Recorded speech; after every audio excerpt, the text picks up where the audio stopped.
You seek the key, but first you must learn the ways of precision, craft, and performance with Acura's all-electric ZDX with a premium Bang & Olufsen sound system up to a 313-mile range and a Type S variant with an estimated 500 horsepower. The ZDX is their most powerful SUV yet. Unlock the energy when you visit Acura.com to order yours today. At Mayo Clinic in Florida, we're predicting the unpredictable, using 3D printed life-size organ models to map out complex surgeries ahead of time. Learn more at mayoclinic.org/possible. Mayo Clinic, you know where to go. This isn't your average business podcast, and he's not your average host. This is the James Altucher Show.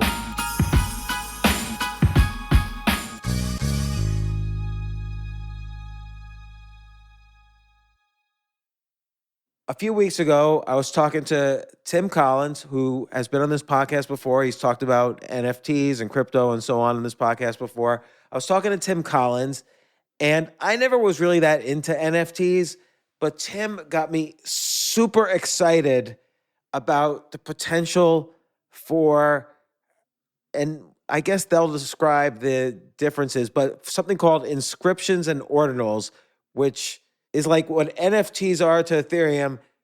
Inscriptions and Ordinals seem to be an improved version, but on Bitcoin, but much more interesting. And I'm going to let Tim and Ben Honig from SatRepublic describe, but how you guys doing? Hey, James, it's good to I be got back. super excited, Tim, when we were talking. Oh, I know. We were driving around Austin in a car. And by the way, how good was that food? Oh, my God. It was excellent, but I had so many questions about these inscriptions, I barely remember the food. I was gonna say on that whole car ride over, I don't think I got out half an answer before you were asking the next question. And you are correct. The ordinal movement on Bitcoin, or the discovery on Bitcoin, is a big deal. And when you think about the comparison to NFTs and everything that NFTs lacked, which a lot of times just we're talking about PNGs or JPEGs, and they're housed in the cloud as opposed to being actual data. Bitcoin, it's funny, we always say Bitcoin fixes this, but in that case, it's actually true, where this becomes something permanent and something that stays there. It's going to outlive us all. But like NFTs created a market of millions and tens of millions of dollars, and it's still, I don't want to say it's thriving, but it still exists. But this Inscriptions and Ordinals seems like a real thing that people could get. Like, NFTs just always had a bullshit flavor to me. Yeah. And maybe it is, maybe it isn't.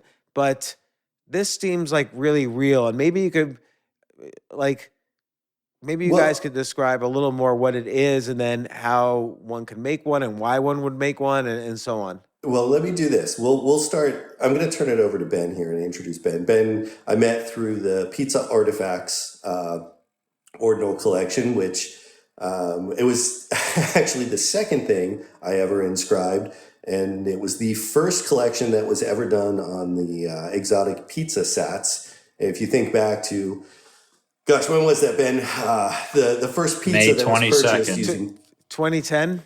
Yep. So this is when 10,000 Bitcoins were used to buy one slice of pizza, or one pizza pie. The world's most expensive. Who was that pizza. guy? Who was that guy who did it? Laszlo Hanyas was his name. I hope he ultimately made some money on Bitcoin. Me too. $700 million fade's a bad one. Yeah. I mean, do you think he kills himself? No. I think I've seen some interviews about him, and he sits here and he's like, listen, if I didn't do it, Bitcoin wouldn't be what it is today. So if anything, you're welcome. I don't know about that. Yeah, taking a lot of credit. But he did demonstrate. It was the first ever transaction. Real world purchase. Right. But so Ben, I met Ben through that, and that got me turned on to the whole idea of sats. Before it was, I have a very low. A sat is a Satoshi, which is 1/100th of a Bitcoin. And you could buy 1/100 millionth. So 1/100 millionth of a Bitcoin. So the same way that there's 100 pennies in $1, there's 100 million Satoshis in one Bitcoin. And imagine asking for that change. So right. So I have a couple questions. You made an inscription relating to these pizza coins, the Bitcoins actually used in the transaction for the pizza. It's as if I had like $1 that Barack Obama used to ride the subway on his way to voting or something. So it's as if I had that actual dollar. Sure. And so you took a Satoshi from one of these 10,000 Bitcoins that were used to buy in the very first Bitcoin transaction, and you inscribed like a picture of a pizza on it. So what is the meaning of that? What's the value of that? Why'd you do that? What is this? What's an inscription? Yeah, for then sure. Maybe you could answer, right? And Ben, did you start the pizza project that Tim got excited about? Yes, I did. And I know a mutual friend of ours through the Bored Ape community, just from being a part of that previously. Still am. And you have a Bored Ape NFT hanging right behind you. I do. It's the Rolling Stone magazine. There's a few other from the different ape fests over here. I got to do something with all the memorabilia. Now, do you have an original, speaking of NFTs, do you have an original Bored Ape NFT? Yeah, of course. And what's that worth now? I think right now, last I looked, the floor is at like 14 ETH, which is obviously, down from all-time highs, big time. But still $42,000. I was fortunate. It's still, I was about to say, ETH is still up. It's still not cheap. That being said, a lot of Ethereum projects are losing a lot of steam, including CryptoPunks right now because of, the big craze in ordinals right now. That being said, I think CryptoPunks have staying power. I think that, Bored Apes are still, Yuga is still the most well-capitalized, NFT company in the world. And, I think that there's hope. I think that, obviously, every company goes through their bumps. But I think what's interesting is that Bored Apes are still always talked about. They're still like the strongest IP play when it comes to Web3. And there's, Pudgy Penguins are definitely giving them a run for their money. But everyone knows what a Bored Ape is still. So I think they're still culturally relevant. I always thought there wasn't anything truly artistic about NFTs or like, okay, there maybe is some value, some utility, like maybe they could be used as tickets or, I was trying to think of use cases for NFTs. This is another topic. We've talked about NFTs, but there's something that seems intrinsically interesting about inscriptions and ordinals to me. And also, by the way, for Bitcoin miners, this is very interesting. It's a new revenue source now that the halving is going to cut their revenues in half. So maybe like what's maybe describe what this pizza inscription is, and then we can start from that. For sure. So what I'll actually start with initially is, what are ordinals and how does this all work? So essentially, there's a Bitcoin dev named Casey Rodmore who invented something called ordinal theory. And what ordinal theory does is it's a lens into Bitcoin, meaning it's built on top of Bitcoin's pre-existing, protocol. And what he's done is he's created a protocol on top of that assigns numbers to each individual Satoshi, starting from the first one to the last one. So, you have the Genesis block that Satoshi Nakamoto mined, and every single Satoshi in each Bitcoin is assigned an individual number 0, 1, 2, 3, 4, 5, 6, and so on and so forth. Up to 21 million. Yes. Well, remember, 21 million times 100 million. Is the number of Satoshis. Correct. And they're numbered. Correct. And so these exotic pizza sats, for instance, are, as you do the numbering and you see when the transaction happened of those 10,000 Bitcoin for the 2 pies of pizza, you're able to say, oh, those are these specific sats because you can see when that transaction happened on chain. You can take a look at the Block Explorer, go to May 22nd, 2010, and you can very clearly see, a transaction for 10,000 Bitcoin. Okay, so step one is, and this is interesting to me, you have to look, like, let's say I'm hypothetically interested in some historical occasion on the Bitcoin blockchain, a transaction that occurred, like the very first transaction, 10,000 Bitcoins for one pizza pie. And first step is I have to find those 10,000 coins. Correct. And now obviously, with there being, 10,000 Bitcoin in that transaction, that's a lot of Satoshis. So pizza artifacts are different, but pizza sats are exotic. They're not rare. There's a ton of them and they're, pretty inexpensive to acquire because they're part of 10,000 Bitcoin. But they have a great story. But how would I even find those 10 Satoshis from those 10,000 Bitcoin? For sure. So when you send Bitcoin from one person to another, for instance, if you have one Bitcoin and you send me one Bitcoin, but maybe you have 10 Bitcoin in your wallet, I'm getting one Bitcoin from you, but the underlying Satoshis that make up that UTXO that you're sending are totally different.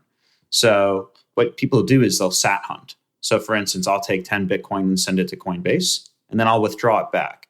Now, while I might still be sending 10 Bitcoin to Coinbase and receiving 10 Bitcoin in return, the underlying Satoshis that I'm getting are different. So what I'm able to do is imagine you have 10 decks of cards and you're shuffling them all around and you're trying to find all the ace of spades. That's what's happening over here. You're sifting through different Bitcoin and extracting individual sats. And the way you do that is you're able to go and manipulate the different UTXOs and take out the individual Satoshis. So I know this is getting probably a little technical for listeners. So let's say first, I just want to find one of the 10,000 Bitcoins that were used in the pizza transaction. How would I go about finding that Bitcoin? Well, nowadays, you could go to the Block Explorer. You could, mempool.space or Block Explorer, any Block Explorer. He doesn't want to give away all his secrets, though. Imagine.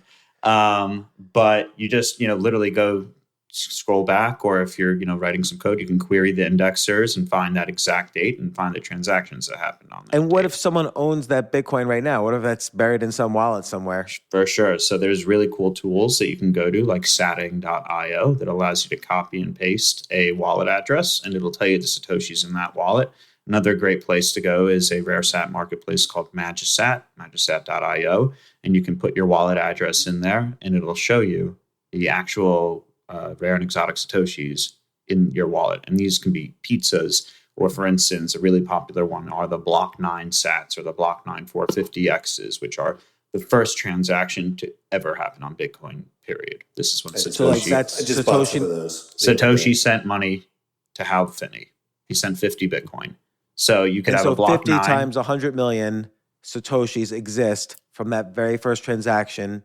For And sure. Tim, you just said you own some of those Satoshis. Yeah, I know Ben does as well, but I finally broke down and went and bought a bunch of the exotics, and it basically kind of like a diverse portfolio of exotics between palindromes and JPEGs and vintage. Where did you buy them? Did you find them in Actually one of on your wallets? Magisat. No, Magisat. I went through Magisat. That is. What's the odds if I have 10 Bitcoin? What's the odds if I look at my wallet, there's one of those Satoshis? Not high. That's the thing. A Block 9 is incredibly difficult to find because those are so early. Those are mostly on dead wallets that just haven't moved in years. So to actually get one in circulation, it's not easy right now. It's You've got obviously, the fact that palindrome or an alpha for or sure, something along for those sure, lines. and uncommons are a palindrome little bit being- easier also. A palindrome being not... Remember, each Satoshi is numbered, so that number is just a palindrome, same as it forward as it is backwards. So the Satoshi number is the same forward as it is backwards. So every Bitcoin, all 21 million Bitcoins have palindromes, have repeating numbers, and the whole thing. They're But given a SAT specifically- number, and that SAT number could be a palindrome, or it could be an alphanumeric palindrome. But specifically, though, this block 9 Satoshis are Satoshis that were in one of those first 50 Bitcoins. How do you extract the Satoshi from the Bitcoin? So That makes sense. Satting and Magisat both have really easy to use tools now where you can just connect your wallet and it'll automatically, with a very pretty user interface, you can literally just click on the SAT type, click isolate, and it's done. Yeah, you can What's either going isolate on? What's or going combine. on? Yeah, exactly. And obviously, it might get a little too technical for the audience of what's going on behind the hood. But what's happening is essentially you're rearranging different sats and splitting up different UTXOs to reorganize these and kind of move the position of each sat within a UTXO. And for people that don't know, a UTXO is an unspent transaction output, which is money that you have yet to actually spend from your wallet. So there's two things interesting. One is this underlines the difference between Bitcoins and a dollar. Like I can't take a US dollar and give you the exact pennies that come from that dollar. It just so happens a penny is worth 1/100th of a dollar, but a dollar isn't made up of 100 pennies that I could then pull out and spend individually. Like a Bitcoin, you could actually take it apart and pull the pennies out of a Bitcoin. So that's interesting. But the other interesting thing, like take this Block 9 thing or the pizza transactions, and this is a big difference between inscriptions and NFTs. It seems like there's what makes something valuable, like what makes a specific Satoshi valuable, is almost its historical significance on the blockchain. On like Satoshis that came out of that first transaction, it's almost like Satoshi touched them, and so he did. It's a real collectible. Yeah, for sure. I mean, he did. Yeah, that's why they are collectible, because he did. Those were in his wallet. Yeah. So like I can see, like the same way people collect baseball cards, I could see how someone could want to collect. If someone loves the history of Bitcoin and everything about Bitcoin, there's value there. There's real, and not only is there value there, but if you think about, the average Bitcoin holder, never really had anything to do with their Bitcoin, right? They had to just hold it. And there are obviously, a lot of people that definitely got those through not the most legal terms and really can't spend them without getting flagged. And now all of a sudden there's this whole market that is giving people that are traditionally, Bitcoin whales just holding Bitcoin an opportunity to actually put that Bitcoin to work. Because some of these, collections that people are buying and selling, similarly to the NFT boom of 2021, are skyrocketing. For instance, I see. So somebody who just wants to hold on to their Bitcoins forever can say, hey, I'll trade you some of these exotic or rare Satoshis for some amount of money that you give me for 1,000 regular Satoshis. Exactly. It's like if you were buying, a penny that George Washington held. A penny is a penny. It's 1 cent. But because it was George Washington's, maybe you're paying $1 million for 1 penny. So it's interesting, right? Where you're paying X amount of sats for an individual Satoshi. Like, remember the wheat pennies? I remember growing up as a kid, you'd always try to collect the wheat pennies. Hey, these are worth more. Or the Indian head nickels. So immediately I understand, as opposed to NFTs, I understand, like NFTs gain value in large part because of the community that was created around a particular group, like the Bored Apes or CryptoPunks or whatever. But this is, so that didn't quite make sense to me. But here you're saying there are specific Satoshis and coins out there that have value because of their historical significance. I buy into that because that's like every collectible market. That's a real collectible market. Take a quick break. If you like this episode, I'd really, really appreciate it. It means so much to me. Please share it with your friends and subscribe to the podcast. Email me at altucher@gmail.com and tell me why you subscribed. Thanks.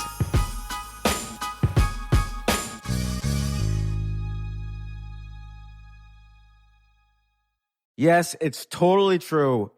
Airbnb has changed my life. If anything, they have made my life so much better. Like, I used to live in Airbnbs. I lived in over 100 or 200 different Airbnbs over a 3-year period, and I loved it. I became a really good guest of Airbnbs, and I got to know lots of hosts. So when I initially owned a house, of course, the first thing I thought was, I'm going to turn my house into an Airbnb because I travel a lot. So why leave my house unused when I can make a side income by letting others Airbnb my house or come to stay in my house as guests? And having my own Airbnb or being a host for Airbnb has allowed me to do just that. And I've met other hosts. I've actually spoken at Airbnb's host conference. I think it was in 2017.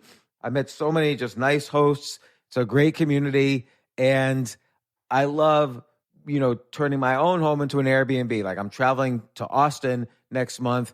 My home's going to be an Airbnb while I'm away, and I'll stay in an Airbnb. I'd rather stay in like a 3-story house Airbnb than in one tiny hotel room in the middle of Austin during South by Southwest. So listen, while you're away, your home could be an Airbnb. Many people host on Airbnb, but there are people who are just letting their house sit empty, who've never thought about it or didn't realize their space could be an Airbnb. Hosting can easily fit into your lifestyle and is a great way to earn some extra money. So if you have a home, but you're not always at home, then you have an Airbnb. Your home might be worth more than you think. Find out how much at airbnb.com/host.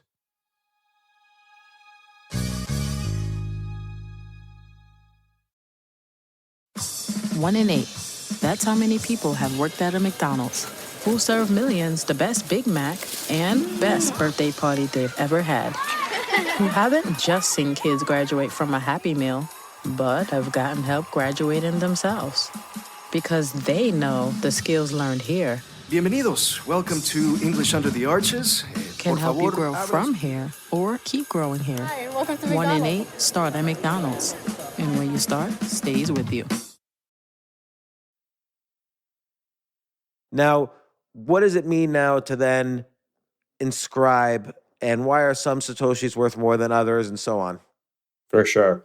So when Casey created the protocol, he actually defined Satoshi rarity into the protocol itself. And these are based on different mining activities. So for instance, the most accessible type of rare sat is a uncommon sat, which is the first sat that is mined in every single block. And that happens about every 10 minutes. So what you're able to do is those are, when those first started being bought and sold, or rather traded, before there were P2P marketplaces, and it was all OTC and Discords, like spreadsheet days, which was very much a thing back in January, February, up until like March. People were paying upwards of $1,500 just for one uncommon sat, just because they were so hard to get at the time.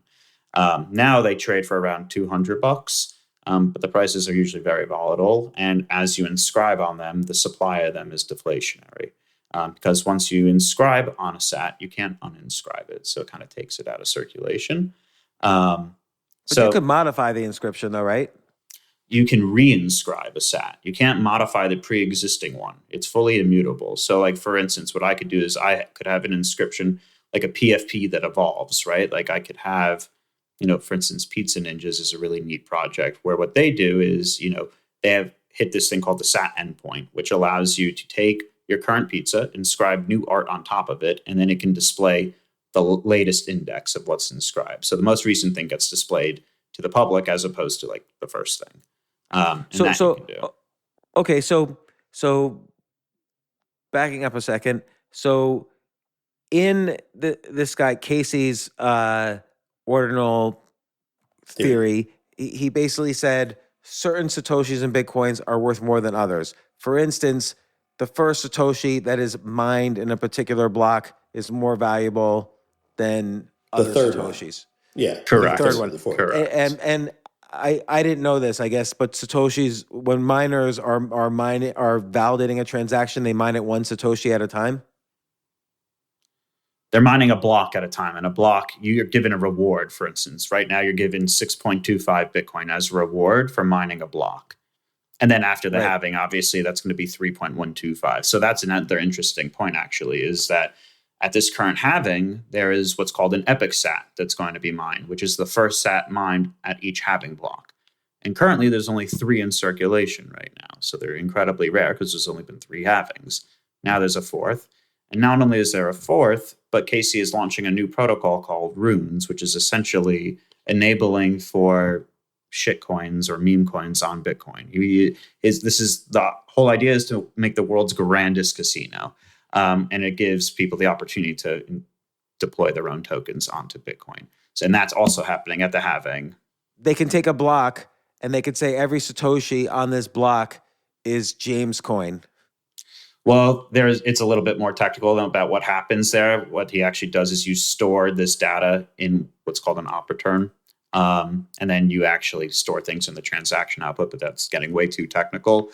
But that's coming out at the halving along with an epic sat being mined at the halving. And this epic sat is likely going to trade for anywhere between, 2.5 upwards to $10 million. Because there's Oh my only gosh. 4 that exist. To give you an idea, some other very expensive ones that have previously sold, there's what's called a rare sat, which is the first sat that is mined in each difficulty adjustment period. SatRepublic actually brought the first rare sat to auction at Sotheby's, where the auction house actually recognized rare sats. And we sold that for 2.7 Bitcoin. But what's also really cool is that what's called a black sat, which is someone pretty much took the narrative and said, well, why does it have to be an uncommon sat if it's the first sat that's mined in each block? What about the last sat? And those are called black sats. And they've caught, a pretty crazy narrative. And the community has kind of like really bought into it. And Casey Rodamore gave them his blessing of it being cool. And as a result, they're very much a thing. And The first ever black rare sat from 2009 actually sold for like 4 Bitcoin in that Sotheby's auction. So people are paying real money for this. You're talking about things that are going for $250,000 that are 1/1,000,000th of a Bitcoin. 1/100 millionth. Or 1/100th million. I always mess that up. And we're not even at the inscriptions yet. We're just talking about valuable Satoshis that are valuable for historical reasons. Yep. And so what's the point then? So there's a market for that. The community plus this guy Casey has sort of decided which Satoshis are more valuable than others, and it sounds like it makes some common sense, like the first one, the last one, palindromes, maybe other unique numbers, I don't know. What are inscriptions then on top of this? Yeah, so inscriptions is essentially, this whole idea that ordinals really enabled, which is taking advantage of the witness data in a Taproot wallet and allowing you to essentially store data within the transactions. So if you're a miner, you can store up to a 4 megabyte file on a specific SAT. And then if you just to do like relay issues on the network, or relay, I wouldn't say issues, but just like relay permissions on the network, you can only do up to 400 kilobytes as like a regular person who's not a miner. But you're able to store arbitrary data on an actual SAT. So for instance, if I take an image and I take like a regular JPEG and I have it under 400 kilobytes, I can store that as a whole string of text. A base 64 image is what it's called. And you put that on a SAT. And then through any web browser, you're able to display that just like you could anywhere.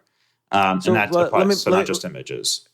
Yeah, so sorry to interrupt. I just want to make an analogy so everybody kind of understands. So if I Venmo you $1, I have to say what that dollar's for. Like, oh, I Venmoed Ben because I bought a pizza from him. I have to put that in the Venmo transaction. That's like the metadata of this transaction. And an inscription is sort of like the metadata. I'll give you a better analogy. Sorry to cut you off now. I'll give you a better analogy. Please cut me off. Don't be sorry. Don't be sorry. Don't ever apologize for that. So the best way that I have found to describe this to people is, imagine I gave you a penny, and traditionally you have Abraham Lincoln on the front and you have the monument on the back. Now, let's say I give you this pen, and the penny is, let's say it's rare, it's from 1776 or whatever, right? Let's say that same penny doesn't have Abraham Lincoln on the front and it doesn't have the monument. You just have this copper coin from 1776. That's the rare sat. You can view the rare sat as a canvas, right? It adds to the narrative of what you're putting on it. You then are taking a chisel and you're etching, Abraham Lincoln on the top of that penny, and you're putting the monument on the back. And that's what an inscription is. You're putting data onto the sat. And does that make sense? Why do we need inscriptions? Like, why isn't just the market for rare or exotic sats interesting by itself? Because there's a lot of things that you can do once you're able to store data on the network, and especially not just the network, but the Bitcoin, the most decentralized, most secure network in the entire world. Whereas opposed to, that's the whole value add here, is that you're actually storing data on chain on Bitcoin, as opposed to, for instance, like a Bored Ape is stored on IPFS. And what's IPFS? It's a bunch of Amazon servers, Same thing with They go down, it's gone. Or Filecoin, it's all just distributed, servers. This isn't Bitcoin. It's actually stored on every single person who's running an ordinals indexer. It is being stored on their node. So it's fully on-chain. And that's the value add here. And what's neat is that this doesn't apply to just images, right? I can store code. I can store JavaScript. I can store HTML, CSS, any language and I want. And I can have them all interact with one another within this sandbox of the Bitcoin network. So James, you can do a book. On-chain programs. You could do a book like that, and it can never go. It will never go away. Unlike if you were to put a book onto an NFT that was stored at Pinata or IPFS, if those companies go out of business, your book is gone. Yeah, like But if Filecoin it's different this way. disappears as a coin for whatever reason, millions of NFTs are gone. I mean, those are, I think, stored on IPFS also. Like they're stored somewhere, right? They're on some sort of like an Amazon server. But Inscription, those aren't, those aren't stored on the coin itself. Like it would be on if Ethereum disappeared one day and you weren't able to access the smart contracts, and you weren't able to see if you ever take a look at like the Bored Ape contract, you see that each Bored Ape has what's called a token URI, and that's just or token URL, and that is just referencing an IPFS address that is pulling in an image or pulling in the JSON of the metadata. But like if I wrote a book and inscribed it on one Satoshi, then, or let's say I took 10 consecutive Satoshis and made a book, like that's a book, and then I guess I could use 100 million Satoshis to print like, a million books then. Yeah, 10 million books. And so I can make a whole publishing company where books are just stored on Satoshis. Sure. You could do that. You could obviously, you could probably get a book down to like 400 kilobytes for sure. But if you can't, what you could do, which is also interesting, is you could inscribe each page of a book and then do what's called a recursive inscription, right? So what I can do is let's say I inscribe 1,000 pages of a book, and then I have another inscription that says, okay, reference all 1,000 of these inscriptions and make me, with JavaScript, a fun animating flip book. And I can just take those images in, and then fully on chain, you have like an animated, book that's pulling in the previous pages. And what's cool also is that people can own a page of the book, right? So it's like, if you wanted to it might be an interesting idea in case you wanted to sell a book, instead of people buying a copy of the book, you mint it out. People can own an individual page. You can actually own the page of the book. And then you're actually distributed this other, inscription, which allows you to render the entire book. That's just an idea I came up with off the top of my head, but it's something you could do. I haven't seen anyone do it. Let's say Warren Buffett was gonna, not that he was interested in Satoshis or Bitcoins at all, but let's say Warren Buffett was gonna put a stock pick on a Satoshi and auction it off. That's potentially something that could be valuable, for instance. Sure. And it's something that's if Warren on the Buffett blockchain says this forever. is it. Yeah, if Warren Buffett actually came out and said something positive about crypto, that'd be one thing. If he actually came out and said that, he inscribed his pick on a sat, that's the provenance right there. I'm just thinking, what's the use case? Like right now, right? I see there's artistic use case. Like, okay, we're gonna get this historical Satoshis from these historical Bitcoin transactions.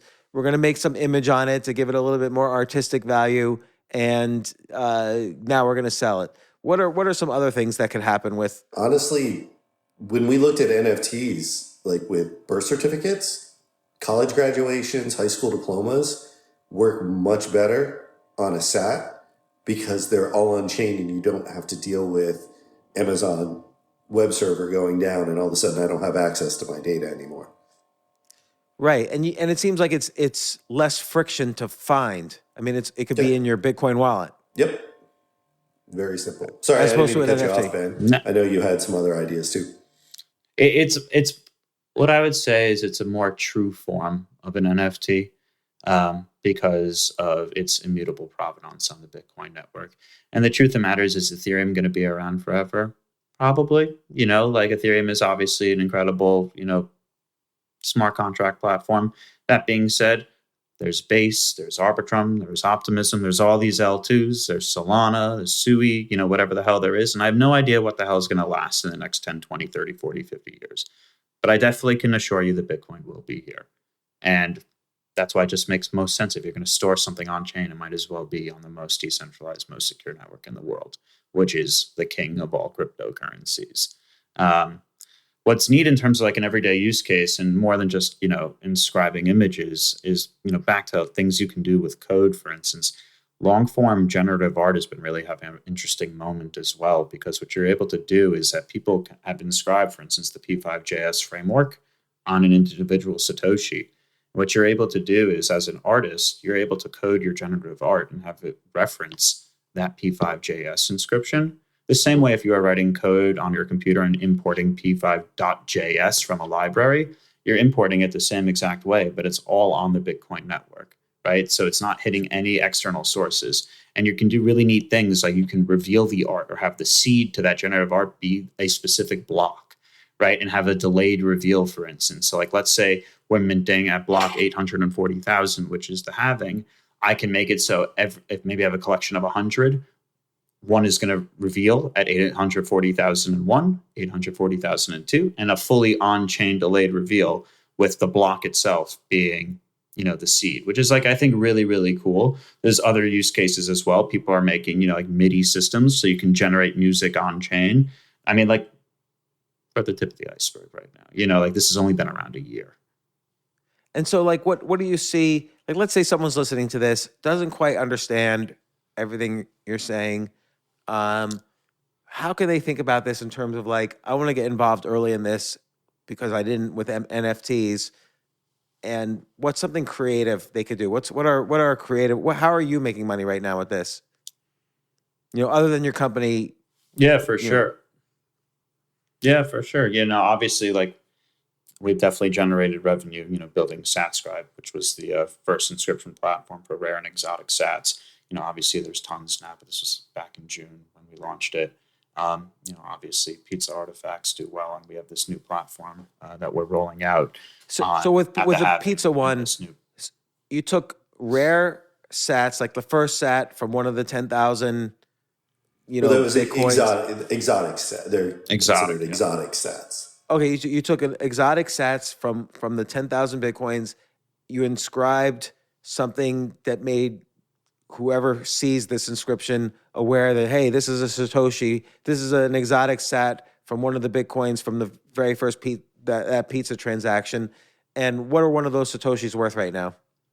So so a pizza artifact, they've done very well. So when we launched those in June, those was it June 2023. We launched those for 0.01 Bitcoin, and at the time Bitcoin was $25,000, so it's like $250. And now Bitcoin is $70,000, and they're trading actively for 0.135 Bitcoin, so around $10,000 US, 9,500. So they've gone up in value, and Bitcoin's gone up in value. And there's only 222 of. Yeah, there's only 222 of them as well. Why 222? Why did you pick that number? Sorry. That is a very good question. It had to do, so it's really interesting. So it was partially like we wanted like a fun number, like 222, and like the 21 million is obviously a significant number when it comes to Bitcoin, but like having, like 210 felt weird. But the truth of the matter is a lot of it was like, how do we have a big enough community that also feels kind of tightly knit, that we can curate the specific holders that we'd like to be on for this journey with us. But at the same time, just so you understand, like it is not cheap to do these inscriptions on Bitcoin. So when we first launched this was like a massive risk where it was like, if we don't sell out right now, we just spent 0.35 Bitcoin inscribing this, which is a lot of money for, a founder to just put up and potentially lose. It's like $20,000 at the time. So, or a little bit, like 0.35, what was that, like 12,000, 15,000, whatever. A substantial amount of money that to put up, a substantial amount of money to put up to, maybe not mint out. Obviously we did mint out pretty quickly. It only took a couple of hours because, obviously launching out in tandem with SatScribe. But, there's a lot of risk. Like if you're doing a project and there's, 5,000 unique inscriptions on here. I mean, now with recursive inscriptions, there are different ways to try to bring that cost down, but you're spending a lot of money. For instance, Leonidas, who's a big ordinals influencer, launched this thing called Runestone, which is it's the largest, fairest community airdrop within the ordinals world. I think 113,000 people were airdropped these. And the way that it happened was that he took a snapshot of any wallet that had up to 3 inscriptions that weren't text files at a certain block height. And those were considered OGs within the space. And then he partnered up with a miner, he partnered up with Ordinal Spot, and he partnered up with a bunch of different people in the community that donated up to 8 Bitcoin, I believe it was, to do all this. To inscribe 113,000 things costing 8, that's a lot of money, Mm-hmm. So it's like a big risk right now it's a big risk as a founder, but the nice thing is because, now there's some platforms that allow you to do pay as you go kind of mints, but like for the most part, like if you want to be on like the Magic Eden Launchpad, you need to inscribe it yourself, which means that you as a founder need to put your own money where your mouth is, which kind of filters out the grifters and the people that aren't serious about, actually building out what they're building out. for me to like put up, me and my co-founders put up like $15,000 to like, maybe it turned into nothing. It's a big gamble, Well, how do you build a community to support that will kind of buy out your project? That's a very good question. So a lot of it has been just years of me and my co-founder being in the space and just being like everyone else. Like we've been degenerates, in our non-Web3 lives, we're builders, like I'm a software engineer for 15 years. My co-founder was a former software engineer, also built early DeFi analytics software. And both of us were kind of just sitting here and you become friends with a lot of people in the communities that you're trading with all the time. I'm in a ton of different group chats. We're all on Twitter spaces all the time. It's hilarious. It's this whole community of people that I literally speak to more than I speak to my everyday IRL friends, but I speak to them all day, every day on Twitter, and it's you almost feel like these people. And you just sit on these Twitter spaces long enough and all of a sudden you have a following and you're like I said, you're trading together and it's listen, I'm building something and everyone's kind of just down to support because, I've posted pretty good calls that, we've made money. I've obviously posted some that haven't, but everyone's kind of feeding off of each other and everyone's just down to support one another. And also, I don't know, I've been here since January, literally since these were a thing. And there's a very small community of founders that came from that time period. And we all know each other and we're all pretty good friends with each other at this point. So it's we're all down to support and help one another out. That's the very interesting thing about this community is that everyone here is really down to support one another. If I have pretty much I could tell you any founder that I've interacted with in the past, if they tell me something's minting, I'm minting it, anything to support them because they've done the same. And because I've seen them here for a full year grinding.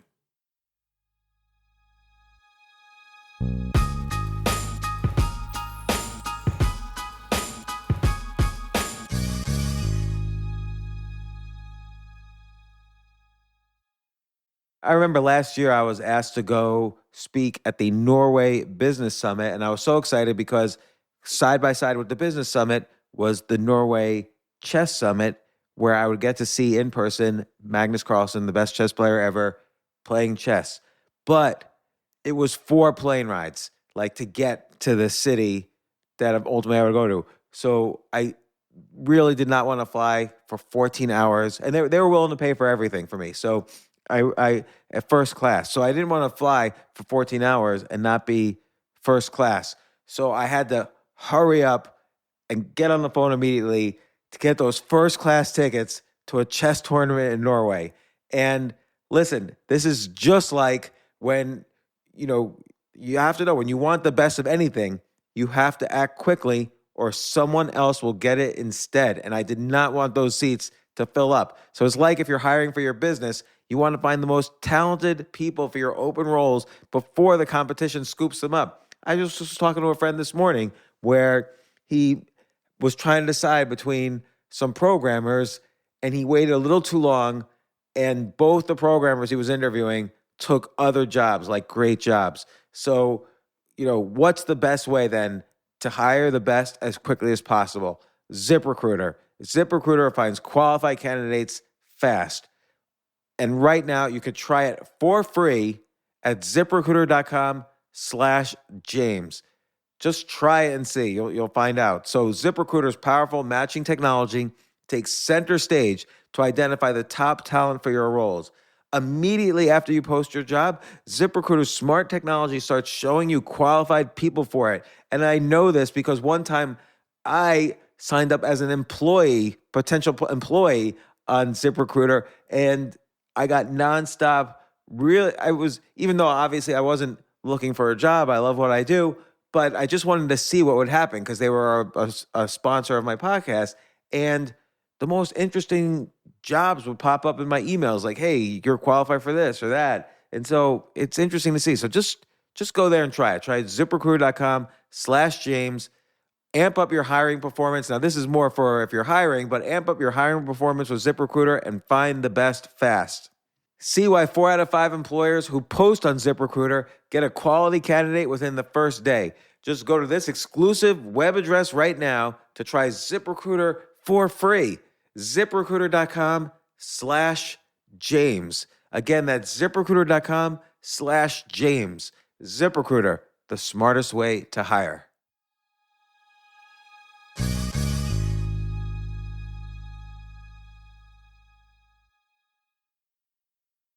Justin and so good.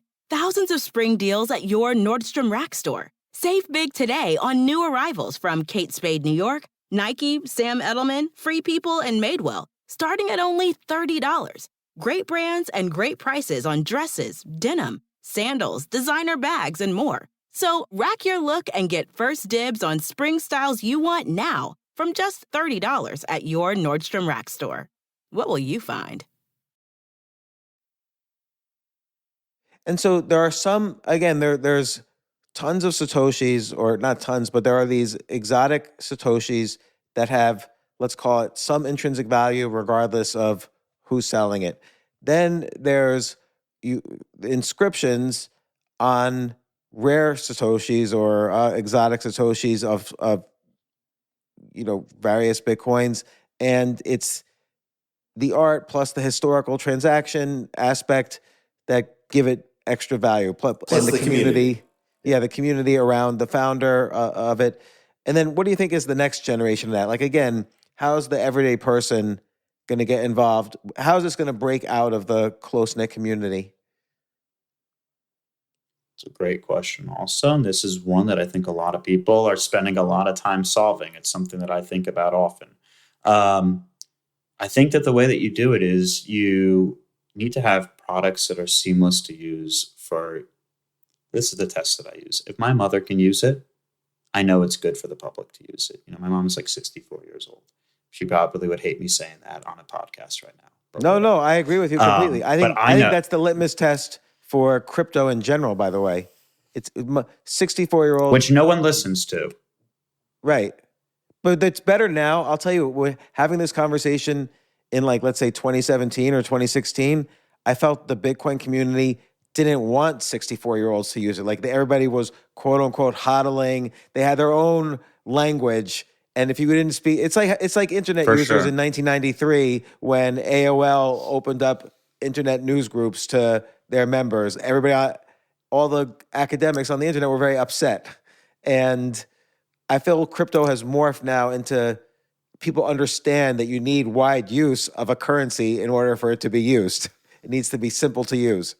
Well, I think that this is, one of those aha moments where a lot of builders like myself are having, where it's like, okay, this is finally another opportunity to really start over again, really bring Bitcoin to the masses. How do we do it? Oh, no one really understood buying and holding. But now if I tell you there is really serious collecting of art that you can be doing on here, and not just art, but so many other use cases, membership to clubs, like Tim was saying, different certificates and things like that.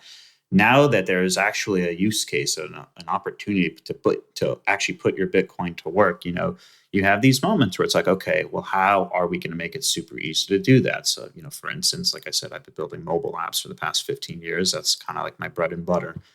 Make the kind of dumbing down hard to understand concepts and making them a little bit more palatable.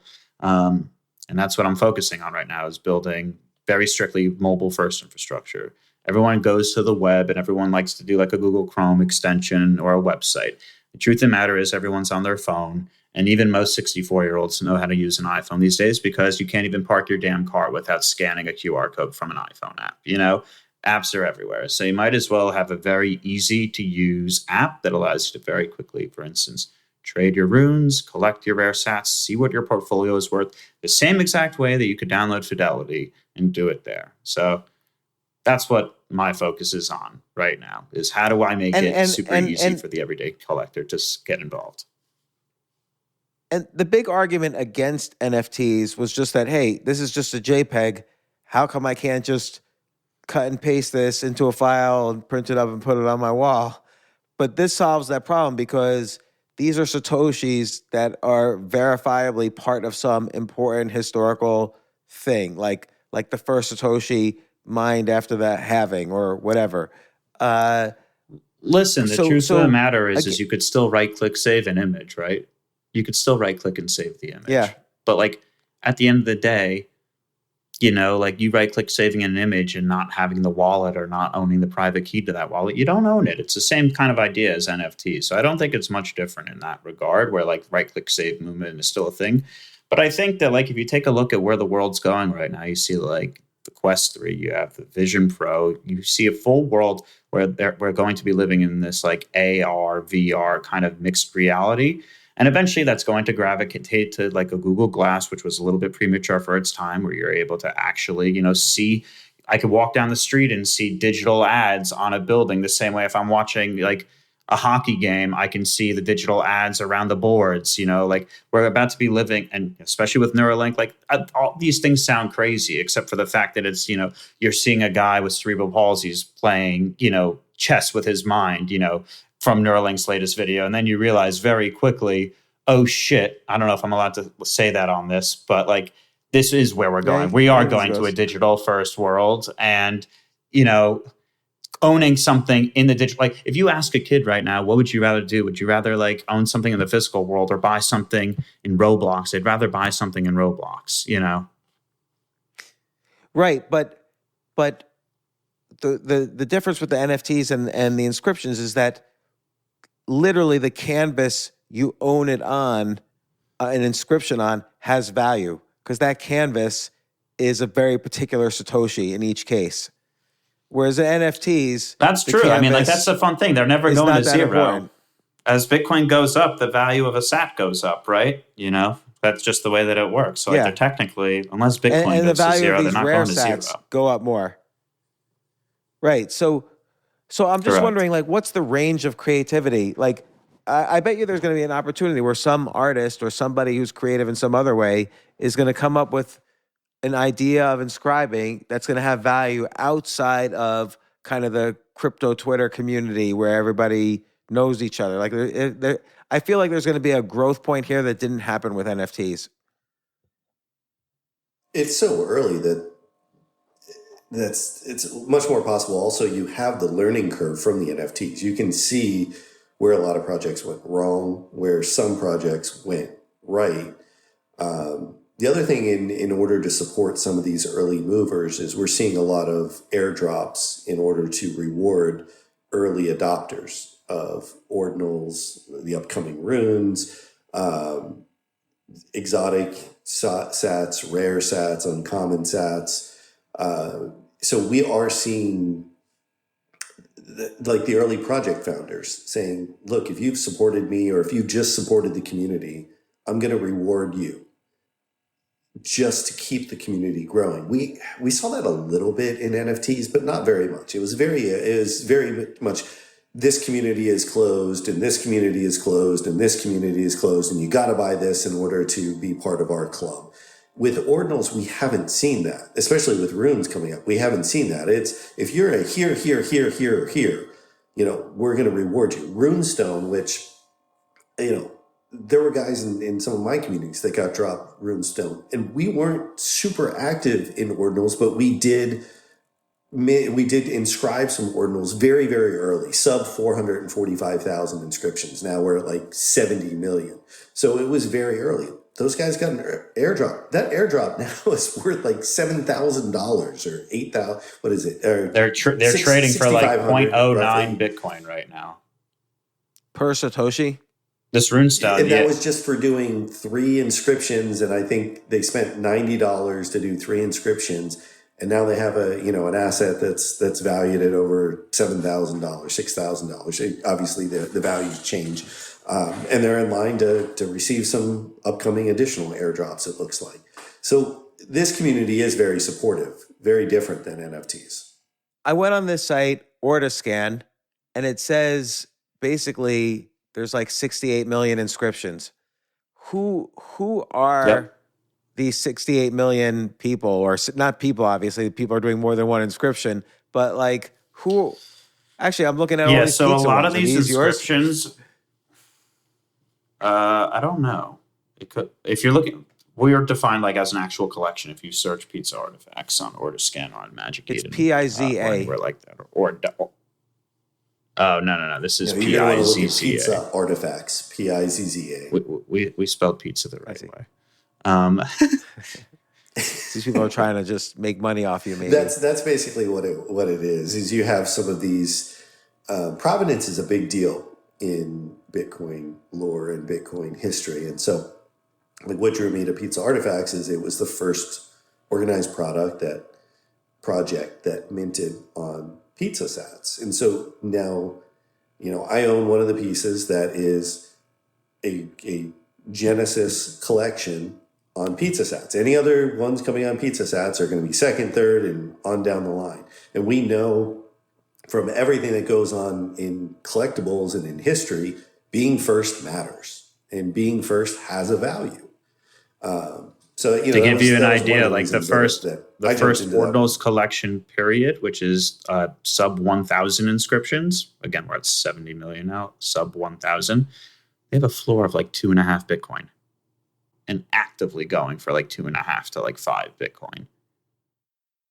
And so, like, who is buying and selling? Is it just crypto people, or has it? Again, you mentioned Sotheby's has been auctioning off some of these rare sats. Like, how does the growth look to you? I think that we are in such a bubble right now where everyone is so bullish within this little Bitcoin bubble, and it hasn't even had the opportunity to like explode into like what it's going to be. Like, we are very much in an echo chamber where everyone is like all bullish all together right now, but it is such a small knit community right now. Like, compared to what we saw with NFTs, compared to like the entire world of people that were Bitcoin maxis and, never gave Ethereum or any other network the time of day, you're seeing like the most OG builders, build on Bitcoin, like on ordinals right now. Like the Taproot Wizards is a very notable project where you have Udi Wertheimer and you have people like Jameson Lopp, like Hal Finney, who, literally received those first 50 Bitcoin from Satoshi Nakamoto, doesn't follow many people. Jameson is one of them. Like, this is like some of the most OG people in the space are finally super excited to be building on Bitcoin again. So if someone wanted to view like Satoshis and maybe buy some, where can they look? Like, listeners are probably just still curious, like, what's going on here? Where can they look to see some Satoshis, learn some more about it, maybe buy some? And when you buy some, again, you just put it in your Bitcoin wallet with your Bitcoins. Yeah, exactly. So, there's a bunch of tools now that make it super easy. Obviously, we built SatScribe that allows you to just click what type of rare Satoshi you want. You can either buy them individually or you can inscribe on them. Another great marketplace where you can kind of do like a P2P trading, kind of like an OpenSea from NFTs, but for rare sats. Magisat is a great one. Magic Eden is another great one. Luminex is a great platform for doing parent-child provenance, which is something we didn't even get a chance to talk about. But long story short, a Bored Ape is a Bored Ape because it's attached to the Bored Ape contract. What you're able to do on Bitcoin is if you're an artist or a founder or whatever, you can inscribe what's called a parent inscription and then have children inscriptions that on-chain connect to the parents. So you can actually see the whole family tree on-chain, which is as true of provenance as it gets. I would say those 4 places: SatScribe, Magisat, Magic Eden, Luminex. Yeah. Ordiscan is a great place. Or.io is a great explorer as well. Xverse wallet is probably the most popular wallet right now to use. They support rare sats. Magic Eden wallet is a really good one too that they've rolled out. Those are like the main 2 that I would say are really dominating the market right now. There are other ones like Leather Wallet, Unisat, OKX has a wallet too. But I would say my recommendation, if you want to get your hands dirty very quickly without having any issues, because Xverse supports rare sats, not all wallets do. So does Magic Eden. They support inscriptions. They support separating your wallet into Bitcoin like an actual payment address versus a ordinals or runes or a rare sat address. Xverse, I would say, is the way to go, or Magic Eden. I think that answers my next question, which is, how do you know when you have some Satoshis in your wallet and you're spending some money? You're not just spending one of these like incredibly valuable Satoshis. You want that wallet that splits it for you. Yeah, exactly. Which Xverse and Magic Eden do that. Screw. Yep, exactly. So right now, I could basically go to some marketplace, buy a rare Satoshi, spend a little bit of money inscribing it and then saying, hey, I have this inscribed Satoshi that I made. Does anyone want to buy it? I could put it on some marketplace and see if there's a market for it. Yeah. Yes. Or you could just buy the rare sat or exotic sat, not inscribe it, and just hold it. And let other people inscribe it. Or it. you can just hold it. Exactly, because they're deflationary, right? Yeah. So the more people that inscribe them, the more sequestered, or rather, the more inscribed they are, the less there are in circulation. So you, like one of the plays that I've made is I have a bag of uninscribed uncommon sats. I have a bag of uninscribed block 9 450Xs, which maybe I'll do something with them in the future. But for right now, I'm just holding them as virgin sats, so to speak. So like a bucket of, let's say a year ago, you bought a bucket of rare sats or exotic sats or whatever. How much has it gone up percentage wise in the past year? Like just rare sats. It depends. It depends. It depends. For sure. It depends on when you bought them, obviously, because it's insanely volatile. I would say, if you bought them at around $75 to $130 right now, you're, even give or take the day. But there was a time period where Commoners, which was the first ever collection inscribed on uncommon sats, took 10,000 uncommons out of circulation, and the price ran up from $130 to $800 in about an hour.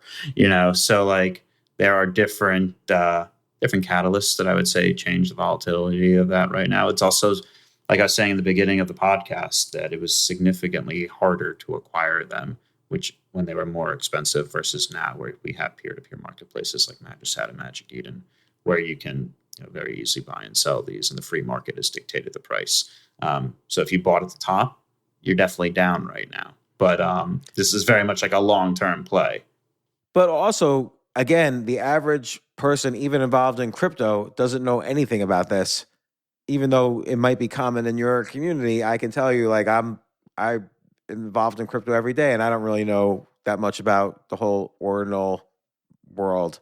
And so if this becomes a thing, which it is already, I mean, there's 70 million of these inscribed, but if this becomes a thing where people know it the way they know NFTs, then these rare sats that are worthy of inscription will go up in value. I mean, that's my bet. Yeah, nothing is obviously guaranteed. Right. And what projects are you working on now with these inscriptions? Like, what's a type of project you're working on? Yeah, so the most recent one, we actually have it launching on April 15th on the Magic Eden Launchpad. It is called Runevo, which is a pre-runes ordinals collection. So what you'll be able to do is Pizza Artifacts are getting an allocation to this, and people are able to mint them. And they're able to collect this as an ordinal before the halving. And then holding that, we're rolling out 2 massive mobile-first infrastructure platforms that can't talk about just yet, only because we're launching them at the halving, which is give or take April 18th or the 20th. We'll see. But what I can say is that Pizza Artifacts and Runevo, owning those, will have a lot of utility within using those platforms. You'll be able to generate a lot of points for doing transactions. This? Is it related to the halving? Yeah, it's very important. Yeah, it is. So Runes, the protocol that enables this whole casino of meme tokens and utility tokens on Bitcoin, is going live at block 840,000, which is the halving block. And Casey Rodamore inscribed or pre-mined the first ever runes, which is going to be called uncommon.goods. And it'll be interesting to see, who ends up getting the first halving block, because that'll dictate, like the first 1,000 names and what they are, aside from, uncommon goods. But everything happens at the halving. The Epic Sack gets mined at the halving. Runes goes live at the halving. So that's kind of like why the date is the date. And is it just some lucky miner who's going to end up with the Epic Sat at the halving? It is a lucky miner for sure, and there is definitely a lot of people that are competing to become said lucky miner right now, and there are a lot of people bribing miners right now to be included in that block and actually get the first 1,000 runes. And I can tell you, I'm talking like bribes of 20 Bitcoin, like real bribes. Wow. But even with that bribe, there's still only like a 15% chance that you get it, which isn't bad. There's a chance. I obviously the odds aren't in your favor, but they're not bad. 15%. But that's very much what's happening right now. Well, it seems like there's an expected value there, though, much higher than 15 Bitcoin if you're talking about millions of dollars for an epic sat. Yeah. Also, I am 5 minutes over. I have a 5 o'clock that I'm late to. So I don't know how we're supposed to do this abruptly. If you want to do like an... No. I'm going to keep talking to Tim here. So, Ben, thank you so much. Knock yourself out. Good luck on your projects. I'm going to maybe buy some. I don't know. And... thanks so much, man. Thanks for answering my questions. I know I asked a ton of dumb questions, so I appreciate you answering.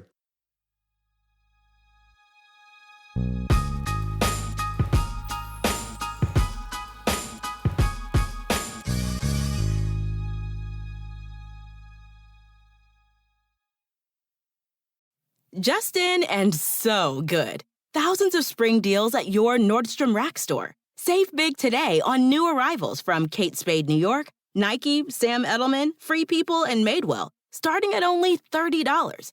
Great brands and great prices on dresses, denim, sandals, designer bags, and more. So rack your look and get first dibs on spring styles you want now from just $30 at your Nordstrom Rack store. What will you find? Whether you're a morning person or a bedtime procrastinator, everyone deserves a mattress that works for their style. And you'll find the best mattress for you at Ashley. The new Temper-Adapt collection at Ashley brings you one-of-a-kind body-conforming technology, making every sleep tailored to be your best. The collection also features cool-to-the-touch covers and motion absorption to help minimize sleep disruptions from partners, pets, or kids. Shop the all-new Temper-Adapt collection at Ashley, in-store or online at ashley.com. Ashley, for the love of home.